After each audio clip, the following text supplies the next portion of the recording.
I think that just as we're living in a nuclear age, we have grown so tremendously in scientific knowledge, it doesn't seem too much to say that men can begin to awaken to the fact that they haven't grown enough spiritually and haven't recognized their spiritual capacities.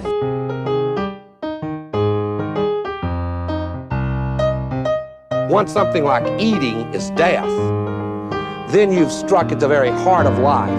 The enemy of the older radical theories may have been the ruling class, but today the stakes of whether we will reform ourselves into a new kind of human being, a new kind of society, whether we will find selves worth being, the stakes of it are simply life itself.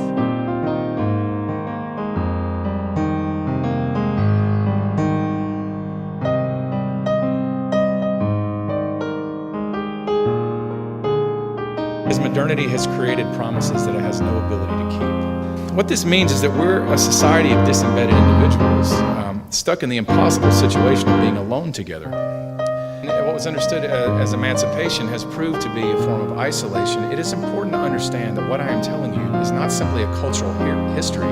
It's a description of the story that shapes every single person that you know. This is why there is a rise in mental illness. It's absolutely concurrent with the disembedding of the individual, because individuals can't constitute themselves by the very nature of the case. Subjectivity cannot sustain its own weight. We need others to tell us. But we've been given an ethical mandate by the Enlightenment that tells us that that's immoral, that nobody should constrain us. Well, welcome back to another episode of Dustbowl Diatribes, and we're honored to be graced with the presence of Douglas Lain of Sublation Media, formerly of Zero Books. And yeah, we wanted you to come on because one of the topics we're tackling this season is Neofeudalism, techno-feudalism, and your comrade, or I don't know what you would call her, Ashley Frawley, interviewed Jody Dean recently about that. And for me, it crystallized, like I'd heard that theory before, but something about this latest coat of paint is like, well, of course, this is the best way I've yet heard to describe where our economy and our society, our political economy, if you will, seems to be going. So that kind of changed my perspective a little bit. So I want to say at the outset, I'm honored to be on your show. I've watched the channel in the past, and I'm very glad to be here. And it always strikes me as a little bit funny when anyone says they're honored to have me on. I guess that's Zizek would call that symbolic castration or something. But yeah, I'm glad to answer questions about neo-feudalism. I think it's worth remembering that there's been talk of high-tech feudalism or neo-feudalism on the left since at least the 80s. Jello Biafra used to have a rant where he would say something along the lines of, they want us to get to like the taste of high-tech feudalism.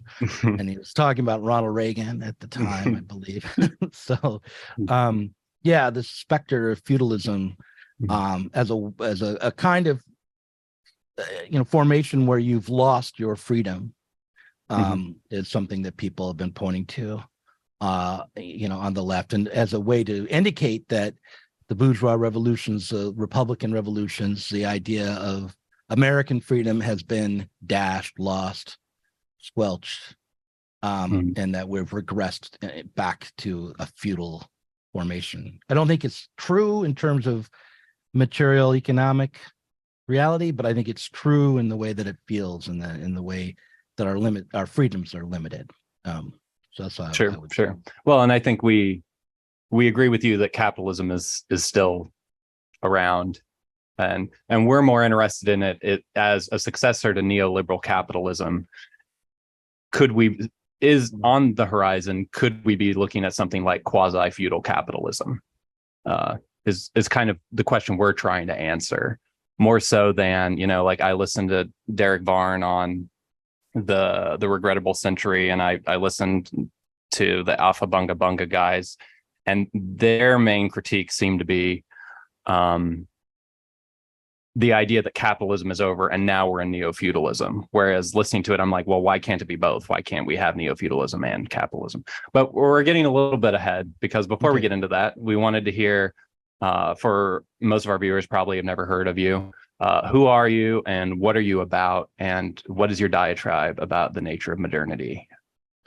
Okay, I am. I like to start by mentioning the fact that I'm a novelist and a short story writer, because that's where I started. I in the '90s and early 2000s, I was writing short fiction, and I did that. Got published in places like Amazing Stories and the Inner Zone and other kind of mainstream science fiction magazines. And then I wrote some novels for places like Tor and Nightshade Books. And so, yeah, first of all, I'm a writer. And then after that, I'm also a podcaster. Around 2009, in an effort to promote a zine that I had restarted called Diet Soap, I started podcasting, and quickly the podcast became much more important than the zine. So Diet Soap, the zine started in like 1993. And I just would print it. I was 22 years old. I would go to Kinko's and print copies, like a couple hundred, and then leave them in cafes and send them into a catalog called Fact Sheet 5. I made like 3 or 4 of those, restarting it in 2009. And I started podcasting, and I realized, especially in those days, that you could get anybody to come on your podcast, because especially academics, because no one was asking them and they were always eager to talk. And so I interviewed a lot of journalists and academics in the early days. I was very concerned about understanding the economic crisis we were facing. The time I was working for Comcast as a sales rep. And the reason I started podcasting is I won an iPod, like a little mini iPod, in a sales contest, and started listening to podcasts on the way to work in my 2-hour commute every day. Yeah, so that happened. And then real quick, yeah. what was the idea? Why name it Diet Soap? Oh, yeah, I've good. always been curious about that. Well, it was 1993 or 92, and I wanted to. A friend of mine had a zine called Illegal Works, but it was like Magnitizat. It was supposed to be Russian word for illegal works. I don't think it really was. But anyhow, I was trying to come up with a title for my zine that I wanted to do to compete with him. And a friend of mine, we were sitting on the stoop drinking beers, pretty inebriated, and a friend of mine sarcastically said, "Why don't you call it Diet Soap?" Just as something random that he came up with. And I liked it because at the time I was sort of interested in, or like swayed by, the kind of ad busters, anarchist, Pacific Northwest, anti-consumer mentality on the left. So I thought, oh yeah, Diet Soap, that's what capitalism produces, the commodities you don't need, all these false needs. And so the one product that would do you no good is Diet Soap, because you don't eat soap. So of course all soap is Diet Soap, and so on. And so the name stuck just because I decided it would. But that's what it originally meant. It was that kind of anti-consumerist, crime think, ad busters rhetoric that I was using. Okay. And so then you brought that back for your explorations into how the economy works after the 08, 09 or 07 Right. collapse. Right. I mean, what happened was, originally I started the podcast, and my very first interview was with my ex-wife about the Titanic, the sinking of the Titanic. She wasn't my ex-wife then. And then I interviewed some science fiction writers, but as it went along, I got more and more interested in understanding economics and the political and Marx's critique of political economy. But I realized, I was a philosophy major in college, and I realized, some of the problems I'm dealing with are actually kind of philosophical. I should return to that interest, because it would help me to understand what's going on in the world, to return to these kinds of questions. And then that led me to like reading Althusser and rereading Guy Debord and the Frankfurt School people. But then, like, to understand political economy, I was like interviewing anarchist and Marxist economists. So it sort of developed with that, in that direction, based on what I was obsessed by, in the 2009. Okay. Is that a good enough diatribe on modernity, Spencer, or do we want to hear more about your diatribe? I was thinking if you could talk about what you've learned from Marxism on the way, and then how you view the world, because part of the theme we're going at is that line in the manifesto about all that solid melts is into air, all that sacred is profaned. I guess that's kind of how we view a lot of what's happening in modernity. I mean, like, it's worth pointing out that when Marx talks about everything sacred being profaned and everything melting into the air, he is celebrating that, and he's celebrating what he sees as the most civilizing and progressive side of capitalism. Okay, but he's a dialectical thinker, so he doesn't believe that the way that capitalism breaks down values and capitalism makes social reality melt into air will ultimately lead to true emancipation. He just sees that as the good aspect of capitalist development and modernity. Because would it be fair to say because it's creating the preconditions for a socialist revolution to create a new society of true freedom, equality, productivity, etc.? Yeah, I mean, I think that's fair to say. But what I would say is that the modern mindset is one where you try to develop the independence of thought, break with superstition, and create and expand human power, both individually and collectively. So the aim of Marxism is in line with the Enlightenment project overall, which is that we should break from superstition, break from mystified ways of conceiving of the world, view the world with sober senses, be critical, and be free to produce society both individually and collectively. And so for a Marxist, the primary aim would be to change the social relations around production and create a society that is free to maximize human potential rather than be fettered by certain kinds of social relations which are taken to be natural now and which could be overcome. And so is that kind of where you're at now still? Well, I still hold on to that conception. I would say that if you only talk about the need for the change and only look at the social relations, the bourgeois social relations in a negative way, you're going to go astray. I think that there's both.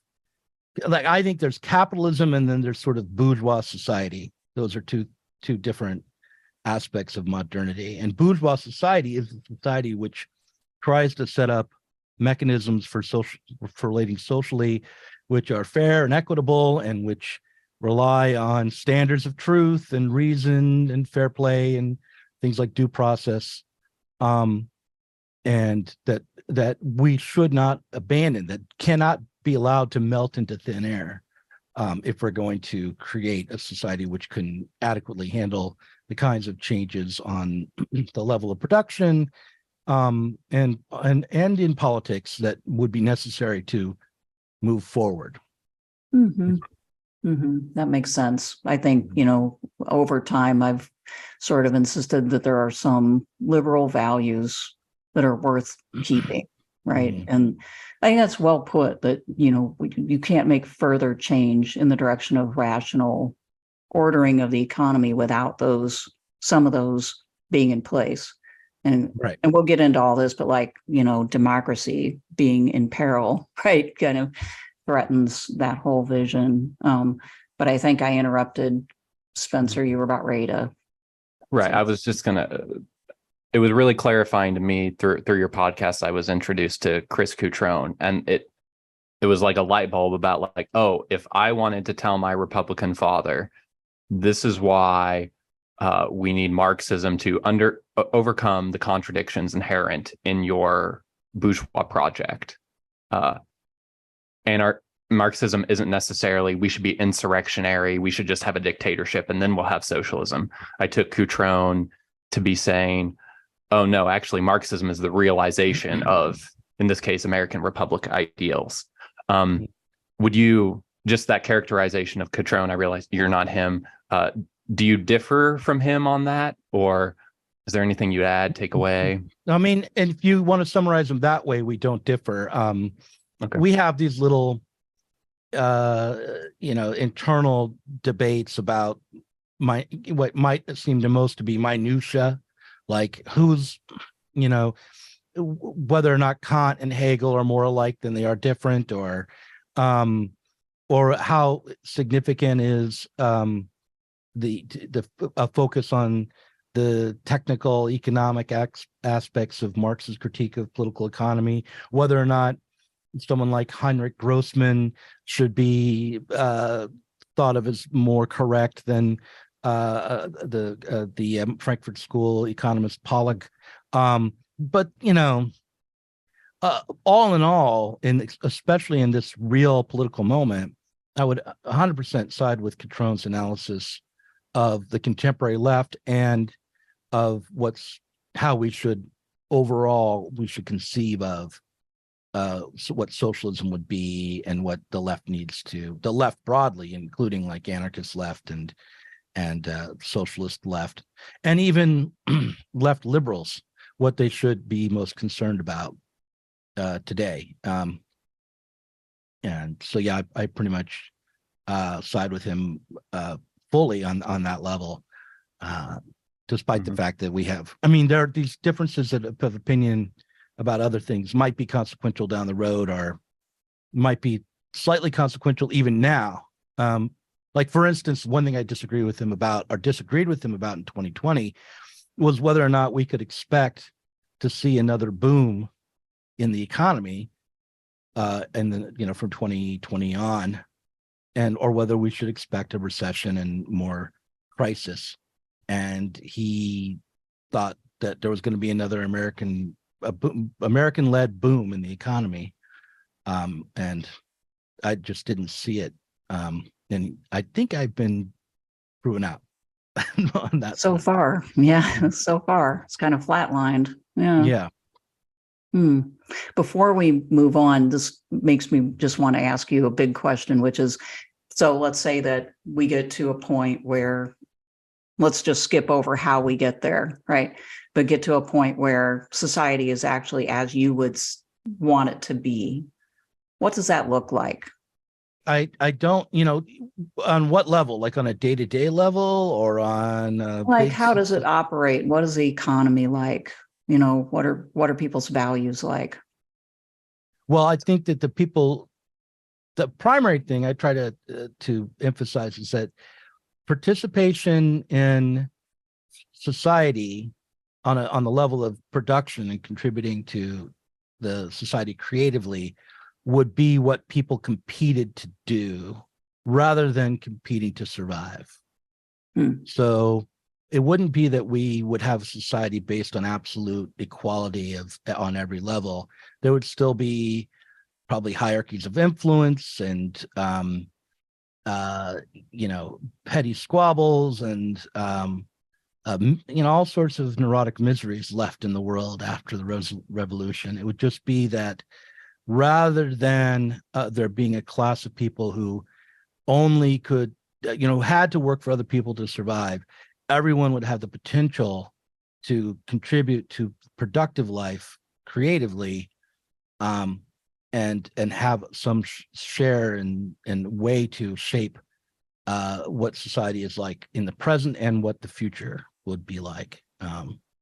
So that's how I would describe it, kind of in the abstract. What it would, I could invent all sorts of utopian images for what that might be like, but I would imagine that it would be a highly technological society, but one where the rate of innovation might be irregular because there'd be factors other than simply the need to produce faster that would dictate how things were how innovation was taken on.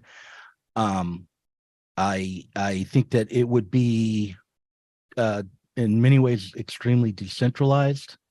I would hope that it, as socialism developed into actual communism, that the need for military, big military projects would disappear. So yeah, I mean, it's a utopian vision, but not I don't think a one that requires humanity to be perfected. And real quick, what would you say to any of our listeners who might be thinking most of what you just described in your ideal socialist utopia, it already exists under capitalism? Isn't everybody free to try and get a job and realize their potential individually and collectively with others? Well, everyone is free as a worker to try to realize their potential through the labor market, but the way that the labor market is structured, the foundational value of in that dictates the terms of the market is in contradiction with itself on a bunch of different levels. So you'll notice that we constantly are facing crises of profitability,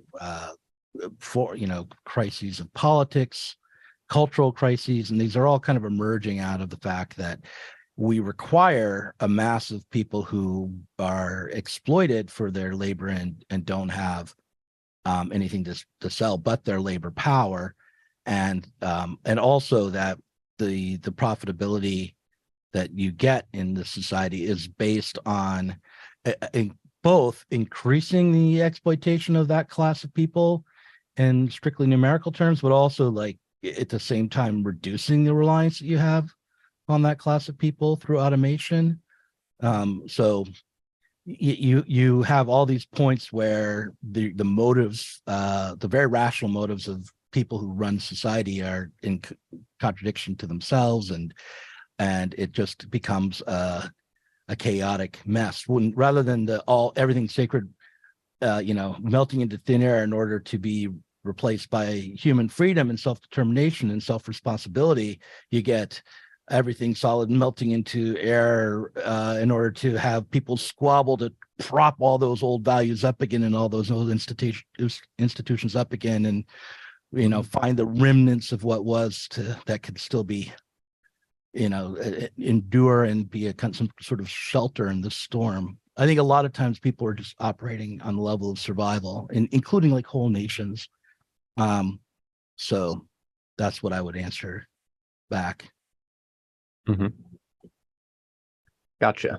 And maybe that's a good segue to what is your take on the various permutations of neo-feudal theory, to the extent that you're aware of them?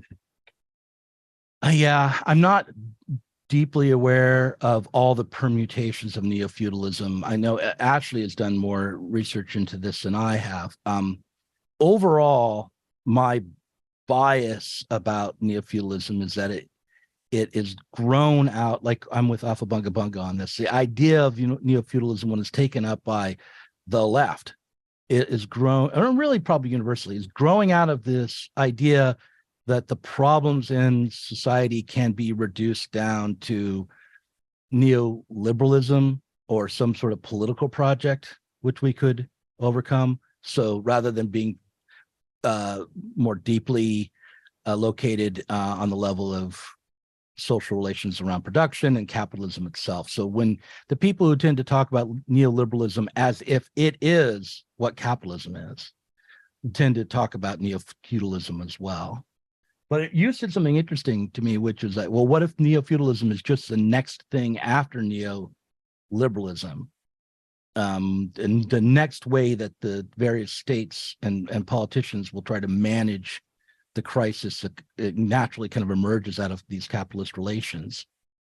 And I would say that's very possible, but they're going to use a different word. They're not going to call it neo-feudalism. We'll only say it to the Catholics. Right. The neoliberalism was, the term of art from its own advocates. So, and it was, something that was championed politically. And the weird thing in this moment is that we have this need for massive change, but we have a contradiction at the level of politics so severe that no clear vision of what the next strategy for managing society is going to be is really emerging. As far as I can tell, there's no post neoliberal politics that can define itself or take responsibility for itself. At least none from the left, and probably not even from the right.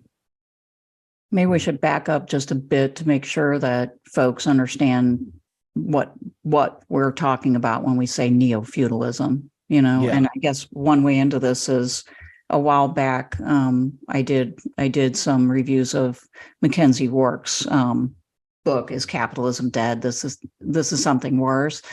And she basically did suggest that we are not in a capitalist system because the owners of the means of production are now being exploited by the vectorialists. And what I'm hearing for you suggests, and I think Spencer also, that that you would disagree to the extent that, you know, this is still capitalism, but it's just kind of morphing into its next level up, so to speak, or something like that. But maybe if, you know, maybe give us your opinion on Wark's thesis, and maybe we can kind of like hone in on how you see the situation and what your take on neo-feudalism is. Yeah, I mean, Wark is a great example. Haven't read his arguments, so I can't address them, but I can know a little bit about him generally. I mean, he wrote a blurb for my first novel, and has been on my podcast a number of times at early days, especially. I said she, when I knew Mackenzie Wark was before the transition, but she was on my show several times. And and what I would say about Wark is that she is never been a Marxist, does not approach understanding capitalism from a Marxist perspective, but from a post-Marxist perspective. So from the beginning, the concerns about the social relations around production and political economy in general just aren't present in her work. So as a post-Marxist, she explains society differently through, I would say, maybe ideological critique and cultural critique rather than a critique of political economy. So from my perspective, Wark's work is not particularly serious. Having said that, she's incredibly educated, and I would say a very fine writer of prose, like really well, writes very good books and well worth reading. Yeah. So just because the owners of the means of production are now being exploited by vectorialists, it just means the vectorialists are now the main capitalists. Is that kind of what you would say to that? Well, explain to me who the vectorialists are again here. In Marxist terms. Are you talking about banks and? I think, financial institutions and information technology companies that primarily, create the platforms that manipulate the manufacturing that happens overseas. The people who own the factories over there, who are churning out the goods, are not the primary winners in the system, but rather the major, like Amazons of the world that are reaping the profits off of all that trade. I think that's the main point. Right. Okay. Yeah. So what I would say is that the financialization and rent seeking are all kind of included in Marx's basic critique of political economy, that when you reach a certain level of concentration of capital and productive capacity like the United States has, you have major problems of profitability, and you also have, because of your productive capacity, have a tremendous amount of political power as well. And Lenin wrote about imperialism as the highest stage of capitalism, and that's, I think, something we should take up as we consider neo-feudalism. So the fact is that there is a tremendous amount of debt in the world that's being leveraged in various ways, and that the various big power players who have racked up all this debt are going to be trying to cope with politically and possibly militarily.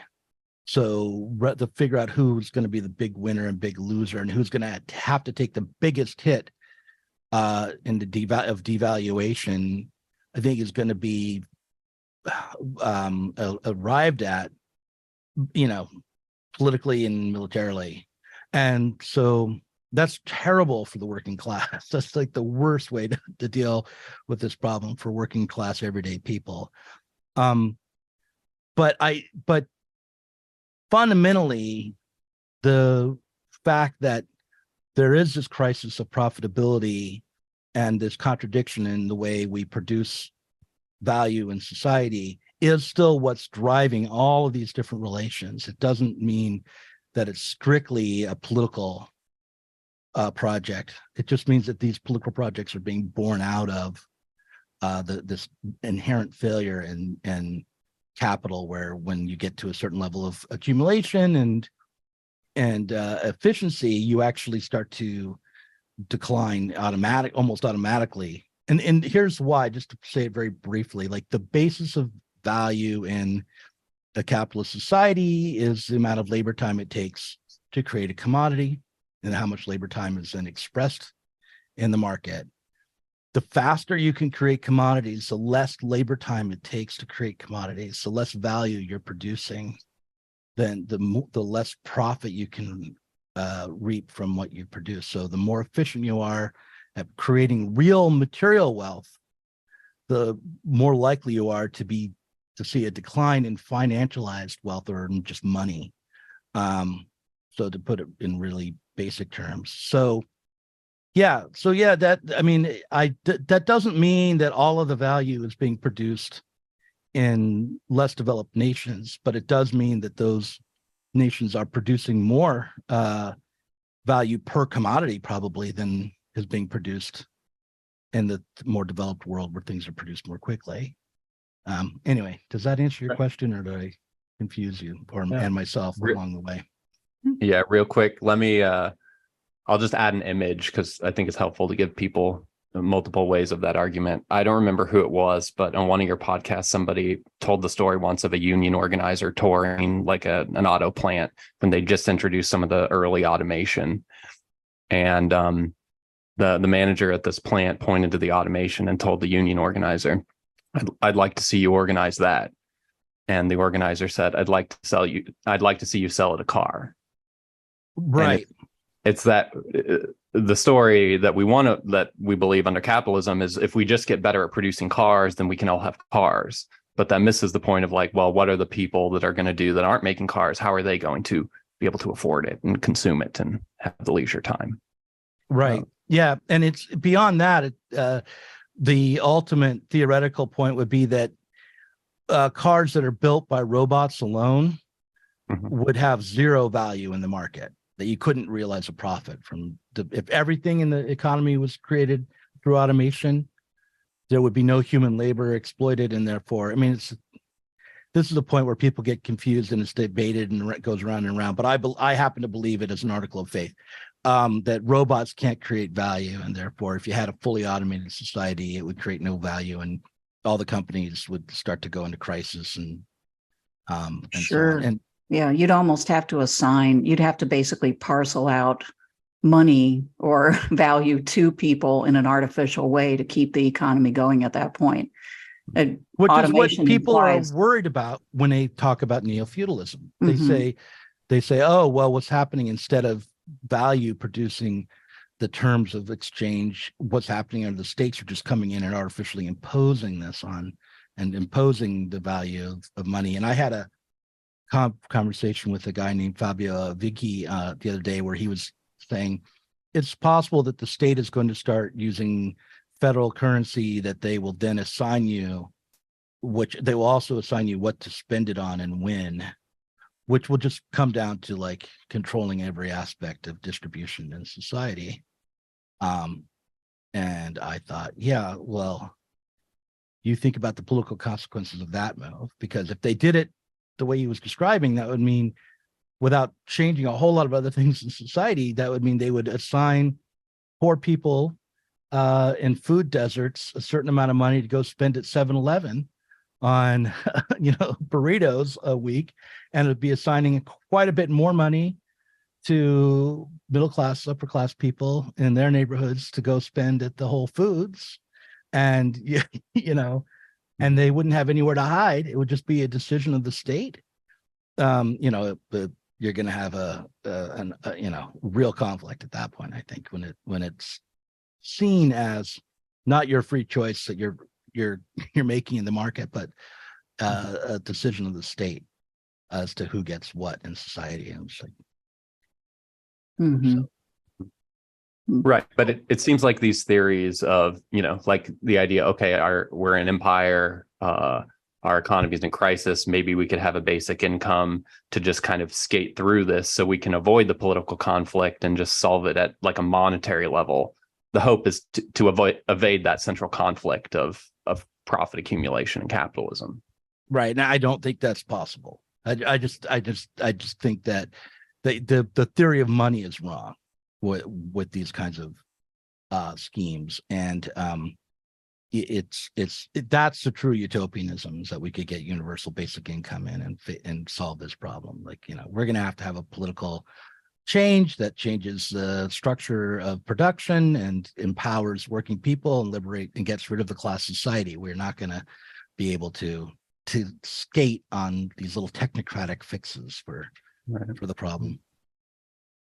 But so granted that I think we mostly agree this revolution is quite unlikely, at least in the short run. Yeah. If we're tending more towards barbarism than socialism, and if part of that barbarism looks like techno-feudalism or something of the sort, what about that word seems fitting to you, given that capitalism still exists and all these things? Well, I would want to, instead of talking about techno-feudalism, just talk about a society of control. But I'm finding that even that is a bitter pill for a lot of people on the left to swallow, like, because there's so much love of the state baked in to the left right now, and has been for a long time, probably. And real quick, when you say the left, do you specifically have in mind the like leftist intellectuals that you're interviewing? Not so much Democrats in the suburbs. Well, both. First, I would definitely include them, but I wouldn't say they're part of the left. But like, what I mean is like people who might call themselves Marxists or socialists. Certainly, people who joined the Democratic, the DSA, the Democratic Socialist America.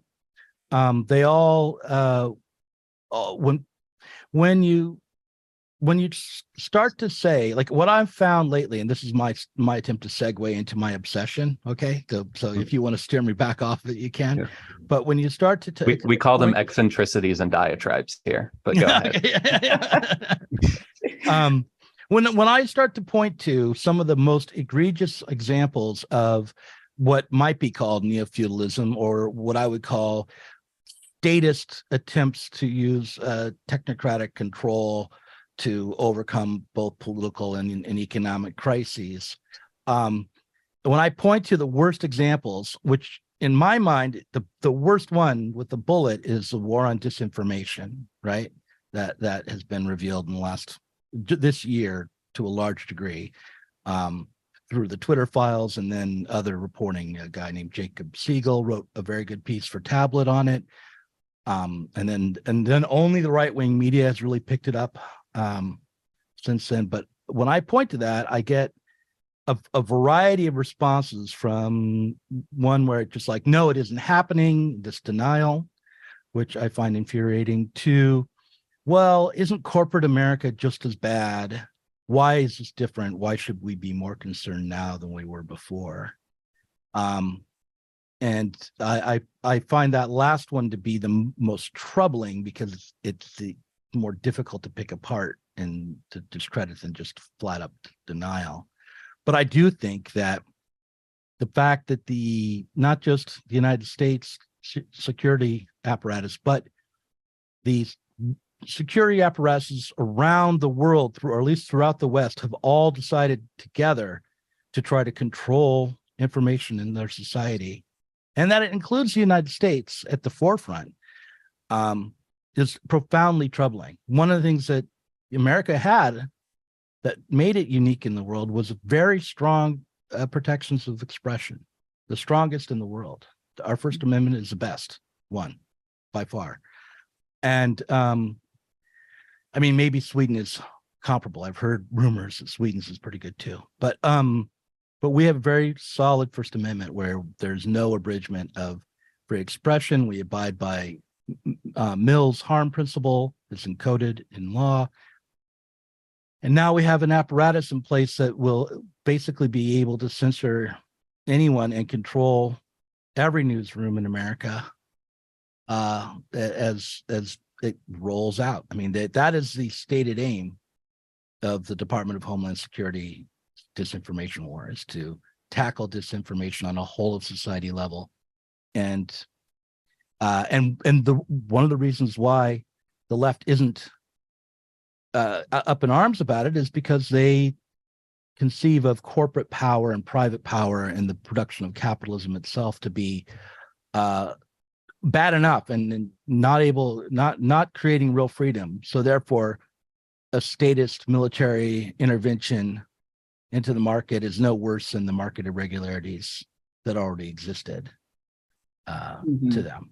And I find that to be very frustrating and intuitively I feel it's asinine, but trying to demonstrate exactly what's wrong with it is a little trickier. But the long and the short of it would be that when you have capitalist presses, that is, presses that are operating at a profit, either on a subscription basis or through advertising, the competition between those enterprises, even if they aren't vast, even if there's a lot of monopolization, allows for more expression than a state controlled press where every newsroom is considered partnered with every other and working along the guidelines of the centralized bureaucracy.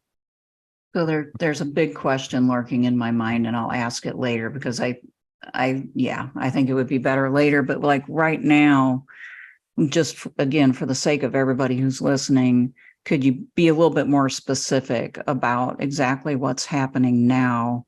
We're familiar with the Patriot Act and all of the already concerning issues coming out of that. But what are you talking about right now that's happening? Well, the Twitter files was the primary source on this for me. What's happened is that the Department of Homeland Security and the FBI and the CIA have all announced efforts to combat what they call disinformation. And it's also happening in the European Union and really across the West. In Sweden, they've formed a new agency called the Psychological Defense Agency. But all of these projects are aimed at censorship of what is deemed to be disinformation or misinformation or malinformation by the security state. And so what some people call the deep state. The deep state. So the reason we have the First Amendment and why it's important, just to kind of go over this, is because no power should have the right to claim a monopoly on the truth, and every individual should have the right to express their own thoughts and reasons and opinions, and that speech, unless it rises to a level of harm as Mills defined it, and which is very narrow. It means you're inciting direct violence. What was the other one? It's actually obscene. You're libeling someone or committing an act of fraud. Those are the only examples where your speech isn't free. Otherwise, if you want to have an opinion on the war in Ukraine and say Putin is actually the Messiah, he's come back to liberate us all, and this is the best thing in the world, you should have the right to say that, and no one in America should ever have the right to censor your opinion, no matter how wrong-headed they might think it is. But the state now, the security apparatus, wants to be able to say, no, that's wrong. We've run a fact check on it, and because of our estimation of it being untrue, we are going to suppress that information both on social media and in newspapers and newsrooms and television stations around the world. We're training journalists on what constitutes the truth. We have a monopoly on it. We have a network of academics working around the clock to establish what the truth is. And so that is being implemented. And it has been exposed as happening. It's not just happening in the shadows. Some of it's been publicly announced. Some of it is being exposed through leaks. But the main thing, like the primary examples I would give here, is that going into 2020, an organization called the Election Integrity Partnership was formed by the Department of Homeland Security, funded by the Department of Homeland Security, in order to combat disinformation around the election. They gathered, as many posts and tweets as they could from all the different social media platforms they could get access to. That's Twitter, that's Facebook, that's TikTok, that's Instagram, and there's probably a couple I'm forgetting. And then they analyzed it with machine learning to find the misinformation in the data that they collected. And then they would tell Twitter in real time posts or accounts that they thought should be suppressed in one way or another. And then they would also, afterwards, they analyzed all the data to track how disinformation spreads and how best to combat it. And the best way to combat it, according to them, is to go after the most central hubs of disinformation. So the big spreader accounts, like to not to go after individuals one at a time, but stop them from getting the initial disinformation that they then spread. So you take out Newsmax. You don't take out every fan of Newsmax. But in any case, that's what's been happening. And it is a violation of the First Amendment. What's the enforcement mechanism on that? Well, they have a partnership with the social media platforms. And so they've been asking, and reporting on a daily basis. They have a portal of communication that they use to explain to social media which posts and accounts need to be taken down. And there's been a good level of compliance around that. But the reason this partnership was created was because of the threats that the social media platforms received from the Congress to take away their protection from litigation or break them up as monopolies if they did not regulate speech more efficiently on their platform. So, and like Zuckerberg said, no, I don't think I should be, censoring political speech on my platform. That's not what Facebook was built to do. And then like a year later, he's like, I'm going to cooperate fully with the CIA on this. And, things started rolling down this road. But the social media platforms are not always directly fined or sanctioned for failure to comply with these nonprofit organizations, but there's a background threat of breaking up their monopoly power. But also there are instances where laws are passed where social media companies can lose their license if they aren't sharing data to help combat disinformation in California, for example. So, I mean, this is not fully in place yet, but is largely built up.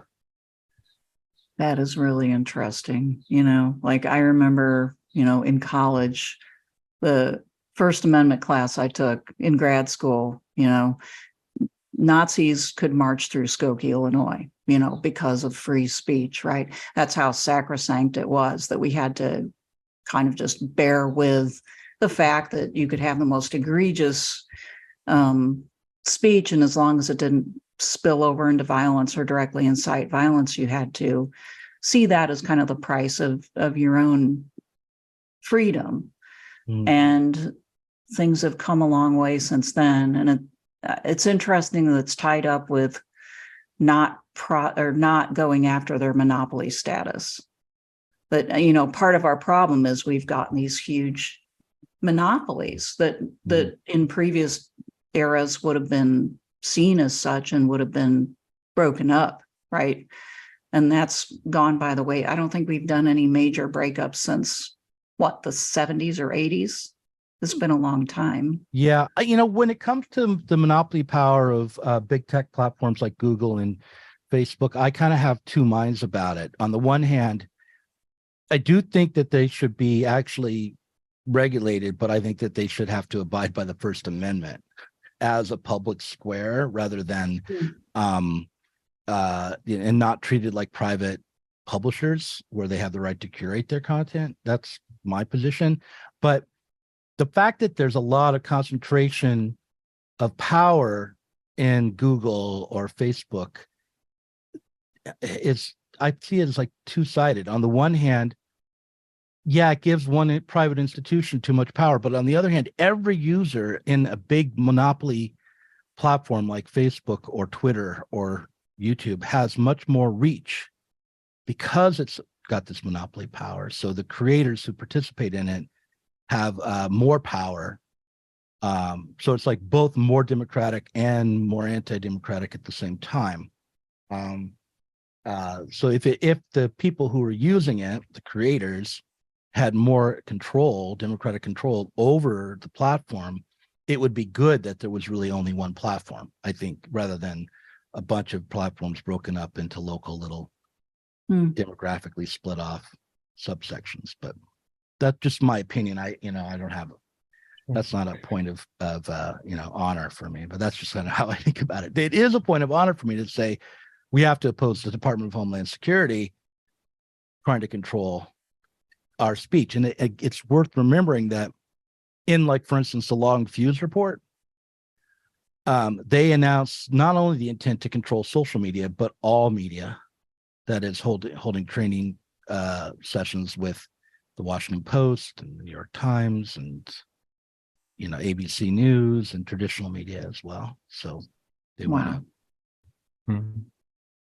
Well, so the obvious question that occurs to me is, if forget about being able to activate Facebook users en masse to kind of bend the platform to their will instead of the will of the technocrats and the surveillance state. Forget about that. If you can't convert your leftist blogosphere comrades to agree with you, how are we ever going to pull off like a wider revolution against an entire means of production that spans the globe? I'm going to have to look for people who aren't necessarily so sick with statism. I'm going to have to talk to everyday people because I think they're a lot easier to convince on this topic. People who aren't like independents and people who aren't so locked down into the Democratic Party.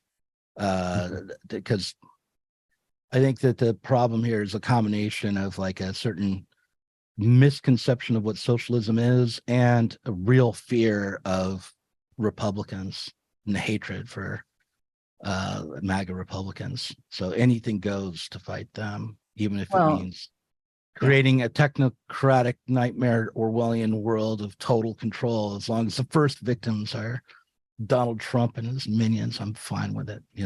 So. Inherent in sort of liberal progressivism is a sort of elitism that really, looks down upon those people, and is quite comfortable with. I don't know if it's the most democratic element of our society. So I don't think it is. I don't think it is either. I've met quite a few of them, and I'm kind of turned off. Yeah. So I agree with that, and I think part of a puzzle for us is how do you speak to people who they do sense that something is wrong, that something is deeply wrong, but they're being more or less lied to, or they don't have enough equipment, sort of at their disposal to figure out what is actually going on. And I mean, part of it is like the degradation of our educational system, the degradation of people in our economy, just how, I don't know, fragmented everybody is, has led to this situation where people can sense that there's something really wrong, but they have next to no ability to figure out exactly what that is. But they deeply resent progressive liberals for their elitism, which is not in and of itself that bad of an instinct, but they don't know what to do with that. Well, I feel as though, I mean, there's like long-term and short-term goals. I mean, in the short term, there's a good chance that some litigation will happen that will sort of set the whole project back. I mean, we should remember that just recently the Department of Homeland Security tried to formalize its in public its censorship goals. So they created the Disinformation Governance Board. And there was such a backlash against that they shuttered it. And I was reminded of in the early 2000s when George W. Bush rolled out the Office of Information Awareness, and with the goal of total information awareness, and they quickly had to shutter that as well because the logo for it was this pyramid with an eye at the top and like a laser beam coming out of it. That was like the official Department of Homeland Security logo for total information awareness. You might as well as just put a picture of Big Brother and say, this is our logo. And so, and they had to shutter that and roll that back. And it didn't really stop the expansion of surveillance into our lives, but it did put a bump in the road. And then down the road, when the Snowden came along and those revelations came out, they had to kind of hide in shame. They hadn't sold it to the public as just something to accept. And there were lawsuits against Verizon and other telecommunication companies that people won because their rights had been violated by these companies. So I think in the short term, something like that could happen. And it would be funny if the first platform to get sued was Twitter, because then that would mean Elon Musk was being sued for violating people's First Amendment rights because he owns the company that did so. I would like to see that happen. Not because I dislike Elon Musk, but just because I think it would give all of my liberal leftist friends some sort of hemorrhage to see see that happen. But yeah, so I think that's something that people could get behind. If they feel they've been censored, they should consider calling a lawyer and getting together for a class action lawsuit. That's very small potatoes, really, but it's something. The other thing is that I'm a Marxist. I'm a straight up Marxist. That's what I am. I'm 52 years old. I'm not going to probably change, but I also like an American. I'm a dad. I'm a writer. I care about free speech passionately.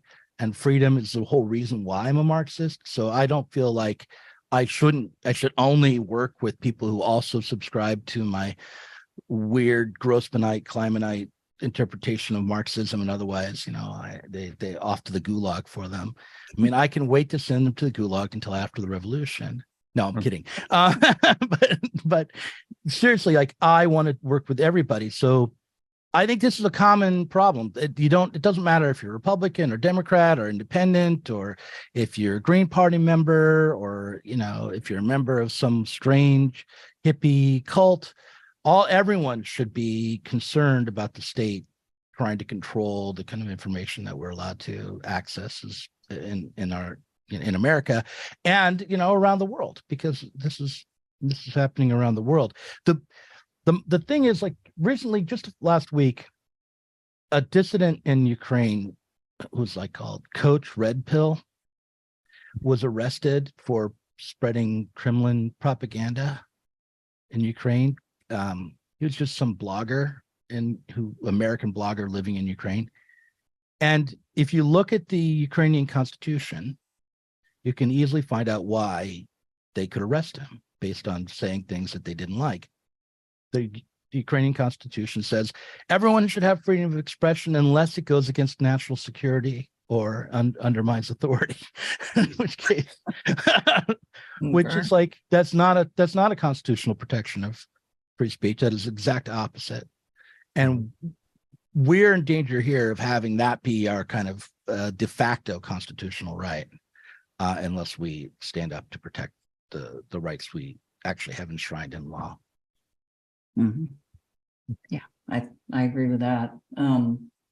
Is there, so I'm thinking first, is there sort of a direct connection between the type of capitalist economy we have, where right now anyway, like capital is highly concentrated, we have monopolies and so on, and this effort by the state? Is there a way in which this effort by the state basically supports the kind of economy that we have? And then I have a follow-up question after that, but like, what do you see as the connection there? I have to believe that even though there are structural reasons why this is happening, that we have room for political maneuver, and that what we decide to do and protest and organize against can have a limiting effect and slow down and maybe alter the course of what is being brought on by structural factors. So like, yeah, I do think that the crisis in capitalism is what is creating what I can go ahead and call a neo-feudal moment, and that this is an aspect of that. But that doesn't mean that we aren't free to oppose it, even though it is rooted in the material economy. And I think if we start to oppose these kinds of consequences, that we may be led together, especially if we try to act freely and democratically together, to come up with solutions that could get at even these deeply rooted structural problems. I believe in human freedom that way. So, but in the short term, all I can think of doing is saying, no, I know that there's big underlying problems, but this solution is not going to work. We will not accept this. I will not accept this. This is where I say no. And I think the other place we should start to say no is when it comes to turning to war to settle the underlying problems. The war in Ukraine was, absolutely a war of choice for Russia. The invasion was not necessary. The failure to find a negotiated peace process is absolutely the choice of the United States and UK and West. This is now, in my estimation, absolutely a proxy war that needs to end.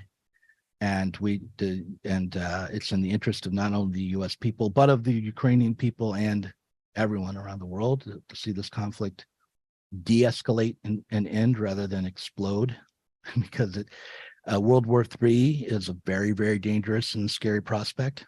Mm-hmm. And if we want to hold on to our rights to real, truthful information that isn't controlled by the security apparatus, not being involved in a world war would probably be helpful in that effort. So I'd appreciate that. Yeah. Yeah. I mean, it sounds a little off the wall, but there's a parallel here in my mind with the way that the U.S. government got into agriculture and transformed it over the decades, and is now so deeply entwined with it that small farmers, small purveyors can't even get in. There is effective censorship at universities for scholarship in agriculture. There's only one type of agriculture that's supported by government programs. And so, I mean, basically what we're seeing is like further state support for monopoly, just as happened in that sector. There's a sort of synergistic effect here where the state and these monopolistic powers support each other. So there's probably, a predisposition to work with the state because it's not going after them and it's supporting them with tax abatements and letting them get away with offshoring their profits and so on and so forth. So I could go on a while, but the whole idea of private industry is kind of out the window here. Anyway, still, even now though, 50% of the GDP in America comes from small business. So, it's worth remembering that while, yeah, there's a lot of monopoly power in the United States, I guess it's mostly in the service sector, but still, we rely on small business in America, and that's not a terrible thing. It's maybe petite bourgeois, but it's not a terrible thing. And especially when it comes, in my mind, I mean, you'd have to convince me about the benefits of agriculture being, not being monopolized. I'm sure it's true to a large degree, but when it comes to information and expression being monopolized and controlled, then all bets are off at that point. You don't have free expression at that point. But I'm sort of like for. Everyone should have the right to farm and if they can, but the land management seems very tricky. I'm outside of my pay grade, but we should talk about it sometime. Maybe you could come on Diet Soap to talk about farming. Yeah, I think both of us would like to do that. I mean, so just to complete the parallel, we're in a system now where outside of a small group of industries who, for instance, especially in meat, right? We don't have the ability to feed ourselves if they either are disrupted or go out of business or fail to deliver somehow, or supply chains are disrupted. So I mean, literally, even more important than free speech is the ability to put food in your mouth, and we're in a situation where we don't have the capability of guaranteeing that. But anyway, yeah, it's I wrote in 2009. One of the things I was interested in was not. I mean, I live in Portland. I'm a pretty urban guy, but one of the things I was interested in right then was the idea of backyard gardens or kitchen gardens and urban foraging and alternative to reliance on monopoly agriculture, because I saw it could fall apart. And I read about how, in the Great Depression and even during the collapse of the Soviet Union, the fact that people could grow their own food was one of the reasons people could survive, and that we are far less likely to be able to do that now. But one of the things that happened in my thinking after 2009, and after I wrote a book called Pick Your Battle, which was about picking fruit off of local trees as well as about fighting politically, was I realized, as it stands right now, especially urban foraging and kitchen gardens and all that, it's always just a supplement to the big agricultural products, and that if we want to have freedom, we're not going to be able to do it just by growing our own food in our backyards or even organizing in little local community gardens, but rather we're going to have to change the political structure and the economic structure of society to break free of this. So Right. that Yeah, doesn't mean that I wouldn't want a community garden again, especially if the supply lines are really bad. But Right. And in brief, our position is kind of, if we ever, instead of sliding into barbarian, neo-feudal, this kind of bastard socialism, powerful state, corporate, I don't know exactly what we call it, maybe corporatism of a sort, in a world where the socially necessary labor time came down enough. And if we realized, okay, cities are kind of a relic of a different kind of industry, let's go back to the land, but we're going to have internet. We're going to still be able to house ourselves, and maybe we all garden 5 hours a week or something. And if a number of us are gardening together, that's a whole different type of local ag than what we can do now. And using appropriate technology funded by government to the extent that it funds current agriculture. I imagine we could do it quite well and be more secure. Yeah. So How that's far away would the Starbucks be from your it'd be farm? very close by, very close by. Okay, well, I'm down with it then. If as long as I can go to the Starbucks and Yeah. well, actually, and rail at the New York Times. We're gonna have IVs in everybody's houses, and you just cinch up to that. Okay, no, I like to have the little cup. Can we put the IV and the coffee goes into? As long as it's compostable, we're for it. All that is solid might go into air, but we need the paper coffee cup. That's right. That's right. So did we cover what you guys wanted to cover? Was there something that I should have? Well, I had one last big question, if that's Okay. okay with you, Spencer. Is it okay with you, Doug? Yeah. Okay. So my big question is, I've kind of always assumed that full automation is leading to a type of communism out of necessity for reasons we discussed earlier, because it just doesn't, at a certain point, the money economy just doesn't make any sense if you keep going in this direction.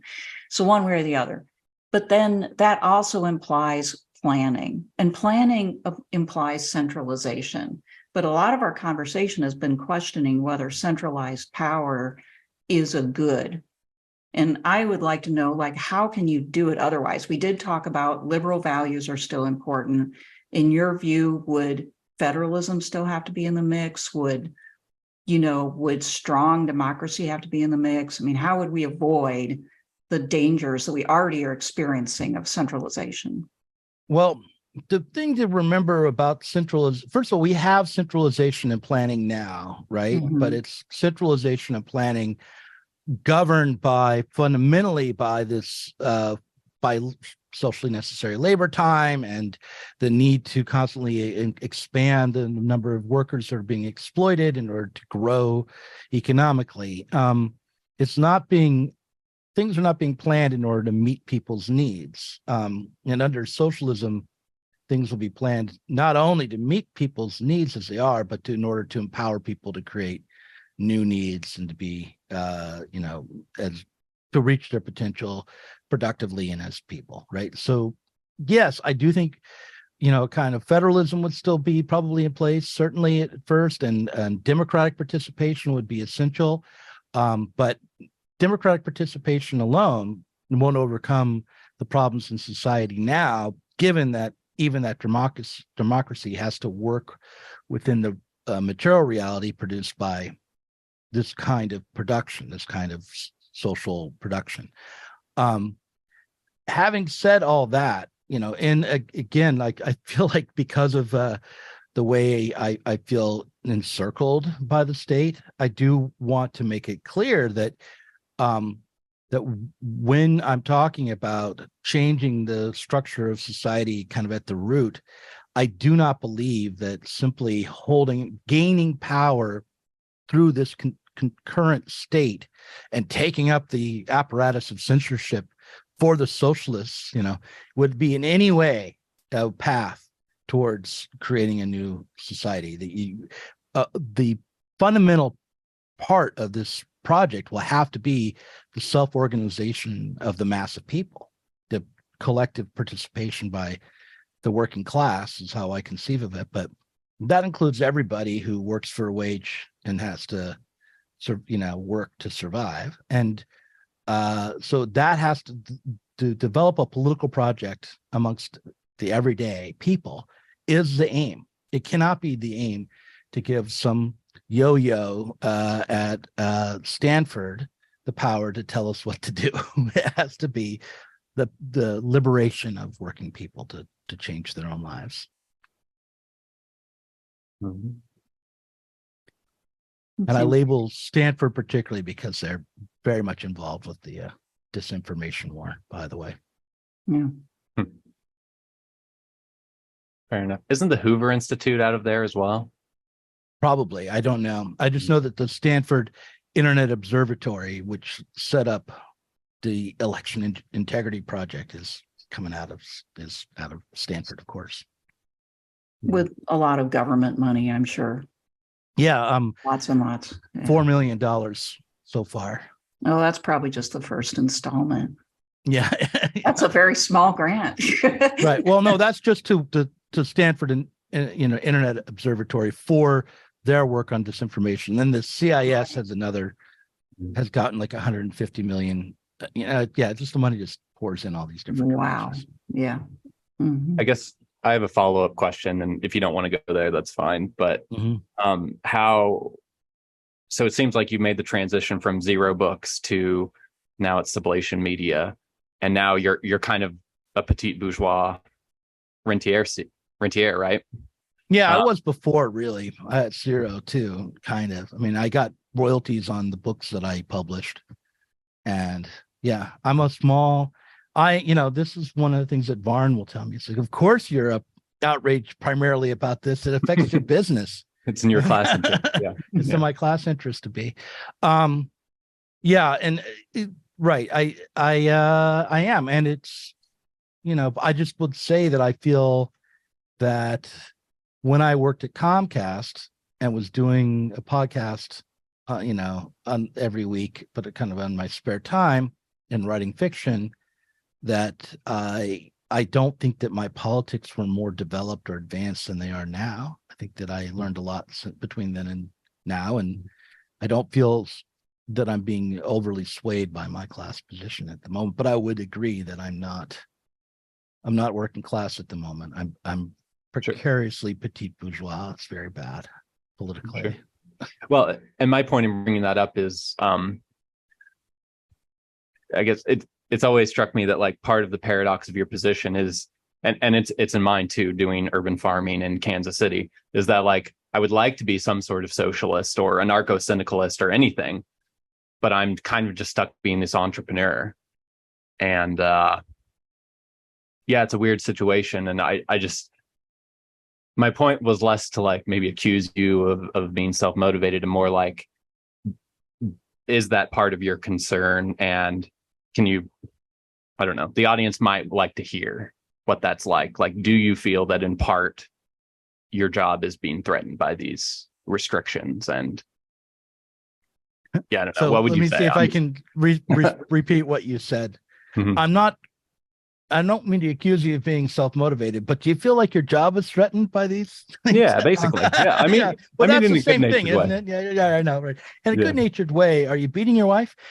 So I'm not trying to get like Marxist points by calling you out. Yeah, I understand.